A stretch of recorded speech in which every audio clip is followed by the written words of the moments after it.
Now, Miss Kay boys bore me 4 sons. The youngest one is Jephthah. Old Jep is the one who's filming me speak at this time. He's on the camera filming, see? He does the filming for our DVDs. He does all the editing. And a lot of you guys see these DVDs through the years. Well, old Jep is the brains behind that. Number 2 is Willie Boy. Willie Boy is the one who's now currently heads up Buck Commander, you know, big time deer hunters, and Duck Commander. He's kind of the CEO because he tended to have a little business sense there, you know. Old Jace, the 3rd one. Old Jace is the man that makes sure the duck calls that I have here, make sure they sound right. You know, I trained him. And the man of the hour is the one who'll be speaking to you here in a few moments. That'd be old Al, my oldest son. The difference between Al and all the rest of them is just this. I mean, he's a clean-shaven type dude, as you'll notice right off the bat. And really, he's the one who has the most sense of the whole bunch. He was with me in the beginning.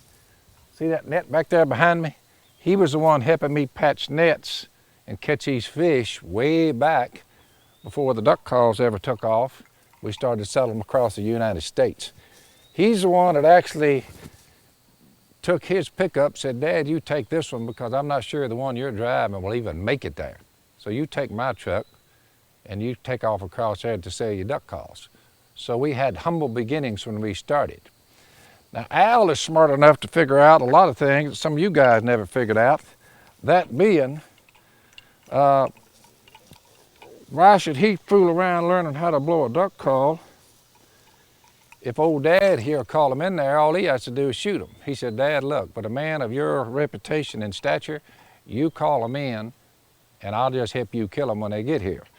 So just to show you why Al never did take up duck calling too much, he stuck to preaching, which in the grand scheme of things, that's a smart move too.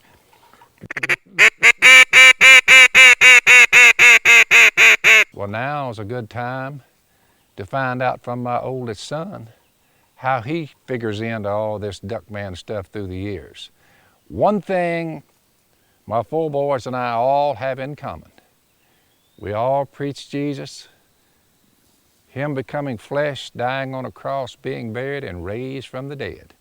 So, all I ever wanted my 4 sons to do is love God, love their neighbor, and love their country.